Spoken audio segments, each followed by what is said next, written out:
मनी जान दिल तुना नाव करी देना ओ यार, तुना नखरा कमाल करे दिल ना बेहाल, कबूल कर मना प्यार, तू कबूल कर मना प्यार. टिकली हाय बांगडी, टिकली हाय बांगडी, चमचम टिकली हवनी पोर, लाल लाल बांगडी घालनी पोर, चांदण रात्याला टिकनी पोर. लाल लाल बांगडी घालनी पोर. राम राम भाऊसन, जय महाराष्ट्र, जय खानदेश. तर भाऊसन आज आपला यूट्यूब चॅनलले काल दिनच गाणं रिलीज होईल लाल बांगडी बराबर. तर लाल बांगडी ना गाणामा तुम्ही देखील राहणार. उत्कर्ष दादा मनासोबत होता, शीतलताई मनासोबत होती. आणि महत्त्वाची गोष्ट आहे शे खानदेशी भाषा म्हटलं बा ते जवळपास नेक्स्ट लेवल होई जायले खानदेशी भाषा. बराचसा लोक पहिले किचपट समजे खानदेशी भाषाले, आते खानदेशी लोकसले मानपान यावायला लागी जायले, खानदेशी भाषाले मानपान यावायला लागी जायले. आणि एवढा खानदेशी भाषाले मानपान यावं लागणार. तर उत्कर्ष दादानी मला वाटणं नव्हतं उत्कर्ष दादा ह्या गाणं काम करतील असं. जवळ शीतलताईंनी कॉन्टॅक्ट करा, मला कॉन्टॅक्ट बी नव्हता दादा त्याच सोबत, पण जवळ शीतलताईंनी आणि गोकुळ सरसनी कॉन्टॅक्ट करा. तर तवय उत्कर्ष दादानं जवळ हा होना तवय सुद्धा मला येकिंग नव्हतं ताईवर का बा ताई खोटं बोली राहणे असं मला वाटी राहतं. पण जवळ उत्कर्ष दादा मनासोबत बोलणार का विनोद मी काम करतोय, अरे बापरे एवढा गैरा आनंद होय ना. आणि त्यानंतर दादा त्या डायरेक्ट नाशिकले होणार आणि जवळ गाणं शूटिंगले स्टार्ट होईना. डायरेक्ट सिलोड उत्कर्ष दादा लव्ह यू डायरेक्ट. म्हणजे वाटणं नव्हतं मला उत्कर्ष दादा आपला खानदेशी गाण्यावर काम करतील असं. कारण की आज शिंदेशाहीमधला हिरा म्हणजे उत्कर्ष दादा आहे. आणि उत्कर्ष दादा खानदेशी लेवलले काम करतील. खानदेशी लेवलले लोक खिचपट समजेत पहिले आणि आते कुठेतरी चार लागी राहणार उत्कर्ष दादामुळे सुद्धा. आणि थँक्यू सो मच उत्कर्ष दादा, तुम्हाला मनपाईन मी आभार व्यक्त करस आणि आमना खानदेशकडून पण तुम्हाला आभार व्यक्त करस. मी मनासोबत येतात ते उत्कर्ष दादा आणि शीतलताई. शीतलताई म्हणल्यानंतर मनी डायरेक्ट बहीणसारखी आहे. कवळ बी हाक मारा मन घर सारखं आहे. असं वाटतच नाही माले का मी दुसऱ्या व्यक्तीसोबत बोल राहतो का. कारण की जिवाळा मया, कारण की ताईनी सुद्धा पहिले पण खानदेशमा काम केलेलं होतं. बराचसा गाणं ताईना खानदेशमा होतात. आणि आता सुद्धा ताई खानदेशी गाणं बहु दिवस नंतर खानदेशी गाणं काम करेल ताईनं म्हणजे लाल बांगडी. आता काही गोष्टी ताई बी सांगतील तुम्हाला, ताईकडे बी जातो मी. एक्सपिरियन्स तर छानच होता, कारण की मी हे कमबॅक केलं आहे खूप मोठं असं म्हणता येईल आपल्याला. आधी मी खानदेशी गाण्यांमध्ये काम केलं आहे, म्हणजे माझ्या करिअरची सुरुवातच खानदेशी गाण्यांपासूनच झाली आहे. खानदेशामध्ये मोठा उत्सव होत असतो कानबाई मातेचा. तर कानबाईची बरीचशी गाणी मी केली आहे. तेव्हा तो जमाना CDजचा जमाना होता. CDमध्ये ते गाणे सगळे रेकॉर्ड व्हायचे आणि त्या CD घरोघरी आम्ही त्या CD बनवायचो पण, आणि त्या CD आम्ही स्वतःच घरोघरी जाऊन विकायचो पण, की हे घ्या आमची CD, आमच्या CD बघा आहेत आमची गाणी आहेत. पण मग आता जमाना बदलला, यूट्यूबचा जमाना आला आहे. तर यूट्यूबच्या विनोदचे तर बरेच गाणी येत असतात आणि खानदेशी असंख्य गाणे येतात आजकाल यूट्यूबला. आणि खानदेशी गाण्यांना व्ह्यूज म्हणाल तर 100 मिलियन, 200 मिलियन, 300 मिलियनच्या वरती ह्याची गाणी आहेत. पण हवा तसा प्लॅटफॉर्म किंवा हवं तसं महत्त्व खानदेशी गाण्यांना आजपर्यंत मिळत नव्हतं. तर योगायोग ह्या गाण्याचा इतका चांगला आहे की आम्हाला उत्कर्ष हो म्हणाले, त्यांना घेऊन आम्हाला हे गाणं करता आलं. दुसरी गोष्ट अशी की सचिन सरांनी पण, म्हणजे सोनी मराठी यांनी पण आम्हाला प्रमोट करण्याची संधी दिली. त्यांनी पण आमच्या गाण्याला खूप छान प्रमोट केलं आणि त्यात प्रेक्षकांचं प्रेम पण खूप मिळतं ह्या गाण्याला. गाणं आमचं करायचं की नाही असं काही ठरलेलं नव्हतं. आधी आम्ही ठरवलं की चला आता काहीतरी एखादं गाणं करूया. मग गाणं कसं करायचं, तर एक तर ते सुचत नव्हतं की गाणं कसं करायचं. मग कोणाला घेऊन करायचं, तर आमच्या डोक्यामध्ये आलं की आपण डॉक्टर साहेबांना घेऊया गाण्यामध्ये. आता यांना गाणं घेऊन करायचं आहे म्हटलं होतं, पण गाणं कसं असावं. तर यामध्ये पण आमचं खूप जमलिंग झालं होतं. बऱ्याचदा गाणे चेंज पण झाले की नाही हे गाणं करायचं की ते गाणं करायचं, हे करावं की ते करावं. मग विनोदलाच अचानक एक लाईन आठवली जी आमची लाल बांगडी लाईन आहे. या गाण्यावरती आमचं 3 महिन्यापासून काम चालू आहे. हां, तर समीर सर म्हणजे ह्या गाण्याचे जे म्युझिक डिरेक्टर आहेत आणि त्यांचे असंख्य गाणे हिट पण आहेत. खानदेशमधले एकदम चांगले म्युझिक डिरेक्टर आहेत ते, समीर KS म्हणून. तर त्यांना अचानक आठवलं की लाल बांगडी, टिकली, आपण असं ॲक्सेसरीजवर काहीतरी गाणं बनवूया. मग कसं बनवायचं, तर त्यांना रात्री 1:30-2 वाजता लक्षात आलं की ही मला लाईन सुचली आहे. तर मला रात्री याने फोन केला होता की एक लाईन सुचली आपल्याला, त्यावर आपण गाणं करू. मग समीर सरांनी त्या गाण्याचं तडजोड केली, त्याला शब्दरचना झाली, सगळ्या गोष्टी जुळून आल्या. उत्कर्ष सर पण आले आणि हे गाण्याचं शूटिंग झालं. ओके, शूटिंग झाल्यानंतर हे रिलीज करायचं. रिलीजला पण खूप वेळ लागला. आमचं शूटिंग झाल्यानंतर पण 2 महिने गाणं घरातच पडलेलं होतं, कारण की रिलीजला पण मुहूर्त लागत नव्हता. आणि सो आता बांगडीचा ट्रेंड आला, आमचं गाणं आलंय, तर बऱ्याच लोकांना वाटतं की ट्रेंड पकडून आम्ही गाणं केलंय, पण असं खरंच नाही आहे. ह्या गाण्याची खूप मोठी मेहनत आहे आणि 3 महिन्यांपासून आम्ही हे गाणं करतोय. सो त्याचं यश आम्हाला आत्ता बघायला मिळतं आहे, कारण की लोकांनी गाणं डोक्यावर उचलून धरलं आहे. खानदेशी गाणं पहिले कोणी जास्त पर्टिक्युलरली ऐकत नव्हतं, त्यावर असा फोकस कोणाचा होत नव्हता आधी. आता पर्टिक्युलरली सर्च करून आमचं गाणं बघताय की हां, का खानदेशी गाणं आलं आहे, मस्त आहे, ट्रेंडी गाणं आहे. खूप साऱ्या रील्स पण त्या गाण्यावर आता बनत आहेत. सो मस्त होता एक्सपिरियन्स आणि ही पूर्ण जर्नी ह्या गाण्याची खूप सुंदर होती. अजून तुम्ही काय सांगाल?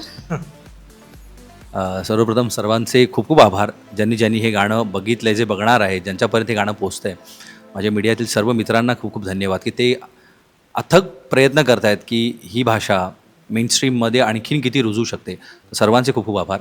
खरं तर लाल बांगडी हे गाणं करण्याचा योग आणि ही संधी मला मिळाली, तर माझ्या या सर्व मित्रांचे, शीतलचे, गोकुळ भाऊचे, विनोदचे, समीर भाऊचे, संध्याजीने गाणं गायल्या सगळ्यांचे इतके आभार की काय होतं ना, एक गाणे आपण बरेच करतो, पण कधीकधी एक टीम, एक चांगली माणसं भेटणं आणि खानदेशामधली, ऐरणी किंवा ह्या सगळ्या भागातली आदिवासी पाडा आहे तिकडे, ह्या सगळ्यातली माणुसकी आणि सच्ची कलाकार हे मला भेटले आणि खूप आनंद आहे. गाणी होत राहतील, गाणी येत राहणार आहेत, पण ही जी माणसं आहेत, इतकी सालस, इतकी गोड माणसं मला भेटली आणि खानदेशबरोबर एक वेगळं नातं सुरू झालं आहे, तर त्याच्याबद्दल मी खरं तर त्यांचा ऋणी आहे. ह्या गाण्याबद्दल सांगायचं तर एक वेगळा अनुभव आहे माझ्यासाठी. भर उन्हामध्ये गाणं मी शूट केलं आणि जेव्हा मला गाणं ऐकवण्यात आलं की असं असं गाणं आहे, तुम्ही कराल का, तर मला ते गाणंच प्रथम तर आवडलं होतं. शीतल म्हणाली की असं गाणं मी तुम्हाला सेंड करते, ऐका. आणि मी ते गाणं ऐकताच म्हणालो की आपण करूया. मग ती म्हणाली की आपण विनोद आहेत त्याच्याबरोबर करायचं. म्हटलं ओके, नो इश्यू, कारण मला गाणंच आवडलं होतं. त्याच्यानंतर मग गोकुळ भाऊ ह्या सगळ्यांनी हे गाणं एक्झिक्यूट केलं. आउटडोअर शूट सुरू झालं आणि जेव्हा तिथे पोचलो तेव्हा संतोष आमचा कोरिओग्राफर, त्याने उत्तमरित्या कोरिओग्राफी केली. एकूण एक मुलाचे तुम्ही जर हावभाव, एक्सप्रेशन्स, डान्सरचे कडक, त्यांची इतकी सगळी मेहनत आहे. भर उन्हात त्यांनी हे केलं आहे आणि मला एक एक गोष्ट समजवली की या भाषेमध्ये ही ओळ कशी येते आहे, ह्या ओळीचा काय अर्थ आहे. आणि एका दिवसात आम्ही हे गाणं शूट केलं खरं तर. आणि मग तो डॅमचा जागा असेल किंवा तो आउटडोअरचं शूटचं जे भाग असतील तिथे त्या वेळेत पोचणं, हे सगळ्या टीममुळे खरं तर शक्य झालेलं आहे. आणि आय एम होपिंग की गाणं तुम्हाला खूप जास्त आवडेल आणि खूप अति जास्त हे गाणे आम्ही आणखीन पुढे करत राहू. मी नेहमी म्हणत असतो की nothing happens without a reason. मला लहानपणी एक तुम्हाला सर्वांना ही घटना सांगायला आवडेल की आमच्या घरी तेव्हा चाळीमध्ये आम्ही राहायचो आणि पत्र्यावरती डांबर टाकायला माणूस यायचा. तर आमच्या घरी एक पप्पू म्हणून माणूस आला होता, मला अजूनही आठवतं आहे, आणि तो खानदेशमधला होता. त्याने एक गाण्याची ओळ तेव्हा सांगितलेली आणि मला ती भाषा माहितीच नव्हती. तर ती ओळ, पण मला आजही ती चाल आणि ती ओळ आठवते. मने मामाले मामी उन्हात जवाई, मने मामाले मामी उन्हात जवाई, ओ मनी माय पाहुणा मी तुमले वैखवी नाही. मला हे काहीच कळलं नव्हतं, आजही मला माहिती नाही त्याचा अर्थ काय. पण ती भाषा इतकी, मला तेव्हापासून ते गाणं मी ऐकलं होतं एकदा, तर ते मला अजूनही आठवतं आहे. आणि मला माहिती नव्हतं की डेस्टिनी मला खानदेशमध्ये काम करण्याची संधी देईल. खरं तर समीर भाऊने गाणं गायलं होतं आणि त्यांनी खूप छान गाणं बनवलं. भैयाने हे गाणं लिहिलं आहे, संध्याने फिमेल पार्ट गायला आहे. कधी कधी होतं ना की आपल्याला मोह आवरत नाही. मला खूप वाटलं होतं की अरे हे गाणं मी गायला पाहिजे, खूप सुंदर गाणं आहे. पण जी संधी मला मिळाली की नाही, हे गाणं आपण ॲक्ट करूया. आणि मग ॲक्ट केल्यानंतर असं वाटलं की समीर भाऊ, तुम्ही जे गायले तेच एक्सप्रेशन राहू देत आणि तुम्ही न्याय दिला त्या गाण्याला खरं तर. पण भविष्यात खानदेशसाठी बरीच गाणी करणार आहे आणि त्याच्यासाठी आय एम लुकिंग फॉरवर्ड. खरं तर आमना खानदेशमा पहिले लोक काय म्हणे माहिती का, मुंबईला जावं नाही. मुंबईला जायल्यानंतर म्हणजे असं काही वाटे का मुंबई भैरं मोठं शहर असेल, एकदम जबरदस्त शहर असेल. आणि मुंबईमा आज शीतलताई सारखी ताई म्हणा नशीब मावनी, दादासारखा भाऊ म्हणा नशीब मावना, यसनामुळे आज माले सोनी टी व्हीवर आज मी दिखणार आहे म्हणून गैरा मोठा आनंद होई राहणार. कारण की आजपर्यंत कोणतंच गाणं नव्हतं का ते ह्या लेवलले प्रमोट होईनं किंवा एवढा मोठा स्टेजवर आपले परफॉर्मन्स करायला भेटी, मीडियाना समोर बोलायला भेटीन, हे असं कधीच माहीत नव्हतं. कारण की खानदेशी गाणं तेवढं खानदेशपुरता अपलोड होईनं, खानदेशपुरता मर्यादित राही. पण आता हे गाणं एवढा मोठा स्टेजवर जाई राहणं, म्हणे यानामधलं सगळ्यात मोठं श्रेय दादान तेचनं ताईन तेचनं समीर सरसनं आणि गोकुळ सरसनं शे. तर भारी वाटलं ना खरंच. ॲक्च्युली हे गाणं मुलींच्या श्रृंगारावरती आहे, टिकली आणि बांगडी. सो मला हे सगळं करायला खूप आवडलं प्रथमतः. आणि हे सगळा कॉस्ट्युम मी स्वतःच माझा डिझाईन केला होता. सगळी ज्वेलरी, कसा ड्रेस असावा, मी कशी दिसेल, याच्यासाठी मी स्वतःच इतकी आनंदी होती म्हणून मी खूप हॅपीली ते सगळं कॅरी केलं. आणि उन्हात मला त्याचा अजिबात त्रास नाही झाला. मी खूप छानरित्या ते सगळं पार पडलं. मी अजिबात विनोदला त्रास नाही दिला.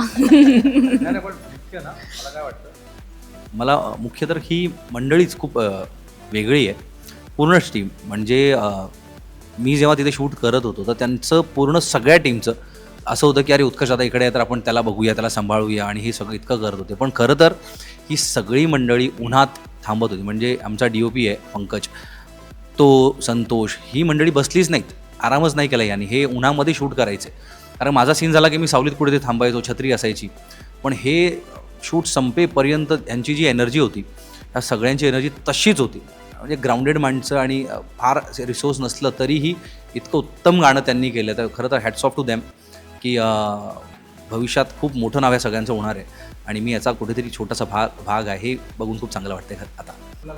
मी ज्याप्रमाणे ते हे पण गाणं आहे ना, हे अहिरणी भाषा मला फार नोन नाही आहे. जे मी ऐकले कधी लहानपणी तेच माझ्या डोक्यात आहे. तर मी खूप फ्लेक्झिबल असं राहून ते गाणं किंवा ह्या सगळ्या गोष्टी शिकल्या आणि विचार केला की आपण खानदेशमधला एक मुलगा आणि तो कसा एक्सप्रेस करेल किंवा काय असेल. मला वाटतं ना, भाषा ही माणसांना जोडण्यासाठी आहे. मी जर आता खानदेशी जुडलो आहे तर मी हे ॲक्सेप्ट केलं की यार मला ह्या भाषेमध्ये रुजायचं आहे, मला ह्याच्यामध्ये काम करायचं आहे. तर कोणतीही भाषा असो, मग तर राज्यातली असो, प्रांतातली असो, माणसांना जर जवळ यायचं आहे, मग ते कामासाठी यायचं असेल किंवा तुमच्या जे काही तुमचे मोटोज असतील, तर तुम्हाला भाषा हे एकच माध्यम आहे आणि ते शिकायलाच हवं. कोणी जर त्या गोष्टीला विरोध करत असेल आणि म्हणत असेल की मला भाषा तुमची नाही शिकायची, याचाच अर्थ तो त्या माणसांना विरोध करतो आहे, त्या जागेला विरोध करतो आहे. आणि तो माणूस तरीही आपल्याकडे आपल्या जागेमध्ये जर त्याच्या उदरनिर्वाहासाठी येत असेल तर मला असं वाटतं तो आपल्यावरती राज करण्याच्या हेतूने येतो आहे. त्याला आपल्याशी काही घेणं देणं नाही, आपुलकी नाही आहे. त्याचं स्पष्ट म्हणणं असेल की मला तुमच्याशी काही घेणं देणं, तुमच्या भाषेशी काही घेणं देणं, तुमच्या माणसांशी काही घेणं देणं नाही आहे. मैं सिर्फ मेरा फायदा देखूंगा. म्हणजे गरज सर्व वैद्य मरो अशी माणसं मला वाटतात. तर हे जे कोणी विरोध करत असेल त्या आमच्या मराठी भाषेला, तर मला त्यांना हेच म्हणायचं आहे की एकतर भाषा शिकावी लागेल, नाहीतर इथून निघावं लागेल.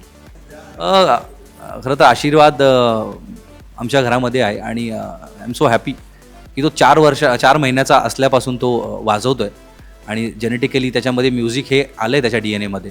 आणि तो बसला की तो फक्त डायनिंग टेबल वाजवेल आणि त्याला जितके गिफ्ट्स आलेले ते सगळे फक्त इन्स्ट्रुमेंट्स आहेत. आणि खूप एनर्जेटिक येतो. म्हणजे आदर्श म्हणतो की आशीर्वाद जर काय आत्ता ह्या जनरेशनमध्ये आमच्या पुढच्या जनरेशनला घेऊन आला असेल तर तो म्युझिक घेऊन आला आहे परत.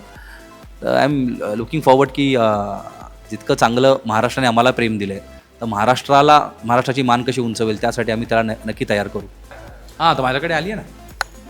तर मला कालच ह्या गाण्याबद्दल कॉम्प्लिमेंट आली आहे आपल्या सर्वांची लाडकी राखी सावंत हिने. आणि राखी सावंतने माझ्याशी काल खूप छान चर्चा करून खूप शुभेच्छा दिल्या. अक्षय नाईकची कॉम्प्लिमेंट आली आहे, जितेंद्र जोशी यांची कॉम्प्लिमेंट आली आहे. खूप असंख्य स्तरातली मला खरं तर ह्या गोष्टीचे कॉम्प्लिमेंट्स आलेत.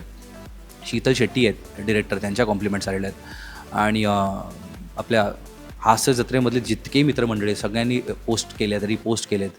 त्याचबरोबर पॉलिटिकली कांदे सर आहेत, मला वाटतं आमदार आहेत ते, नाशिकच्या पुढे जो भाग येतो, त्यांचे मेसेज मला आलेत. असंख्य, म्हणजे नाव घेईल तिथे कमीच आहेत खरं तर. इतक्या माणसांनी ह्या गाण्याला, ह्या लुकला आणि ह्या सगळ्या गोष्टींना असं अंडरलाईन करून सांगितलं की खूप चांगलं दिसतंय. तर खूप एनर्जी वाढली आहे की आणखीन बरंच काम खानदेशसाठी करायचं आहे, खानदेशमधून आपल्याला शिकायचं आहे, ह्या माणसांच्या अजून जवळ जाता येईल ते करायचं आहे. मी तर सगळ्यात पहिले हाच सांगस का जेव्हा मी हास्य जत्रांना स्टेजवर गहू आणि तडे बाकीना लोकेच नाही, अरे उत्कर्ष तू त्यांचे मित्र बरं का, मी नाही, मी सर बोलतो त्यांना, त्यांचे मित्र, अरे उत्कर्ष तू काय विशेष, माझं गाणं येतंय हैराणी गाणं येतंय. म्हणजे त्यांच्याकडे असं पाहतो ते हैराणी गाणं, अरे बापरे. मी तर माले म्हणजे इतका गैरा आनंद होता का सरसनी खरंच आमना खानदेशी गाण्यावर काम करीसन गैर भारी नाव कमाडलेले आणि आमना पुरा खानदेशनं पब्लिकनं डायरेक्ट मन जिंकलेले सरस. ह्या गाण्याला रिलीजच्या आधी आम्ही सोनी मराठीला गेलो होतो हास्य जत्रामध्ये, तर महेश कोठारे सरांची कॉम्प्लिमेंट सगळ्यात पहिली मिळाली आम्हाला.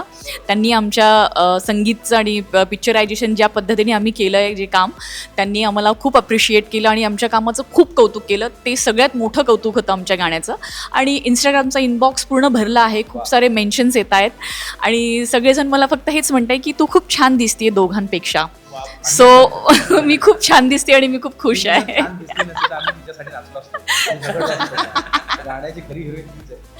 सो मस्त चालू आहे सगळं. हे गाणं आमचे माझे गुरुवर्य समीर सर यांनी आणि भैयासाहेब मोरे माझा भाऊ यांनी दोघांनी लिहिलेलं आहे. या गाण्याचं म्युझिक कंपोजिशन वगैरे समीर सरांनी केलं आहे आणि या गाण्याचं प्रोड्यूसचं काम आमचे गोकुळ सर लाडके त्यांनी केलेलं आहे आणि आम्ही तिघांनी ॲक्ट केलेलं आहे. हां, आणि आमचा बारीक माणूस, मी त्याला लाडाने बारीक माणूस म्हणतो, पंकज भाऊ, त्यांनी DOPचं काम खूप सुंदर असं शूट केलेलं आहे.